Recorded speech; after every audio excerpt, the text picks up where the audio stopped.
नमामीशमीशान निर्वाणरूपं विभुं व्यापकं ब्रह्मवेदस्वरूपम् बीजं निर्गुणं निर्विकल्पं निरीहं चिदाकाशमाकाशवासं भजेऽहं निराकारमौमैकरमूलं तुरीयं गिराज्ञानगोतीतमीशं गिरीशं करालं महाकालकालं कृपालं गुणागारसंसारपारं नतोऽहं तुषाराद्रिसंकाशगौरं गभीरं मनोभूतकोटिप्रभाश्रीशरीरं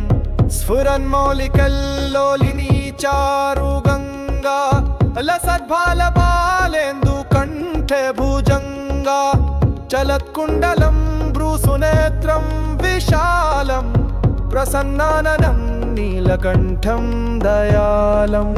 मृगाधीशचर्माम्बरं मुण्डमालं प्रियं शङ्करं सर्वनाथं भजामि प्रचण्डं प्रकृष्टं प्रगल्भं परेशम् अखण्डम् अजं भानुकोटिप्रकाशं त्रयशूलनिर्मूलनं शूलपाणिं भजेऽहं भवानीपतिभावगम्यं कलातीतकल्याणकल्पान्तकारी सदा सज्जनानन्ददाता पुरारी चिदानन्दसन्दोहमोहापहारी प्रसीद प्रसीद प्रभो मन्मथारी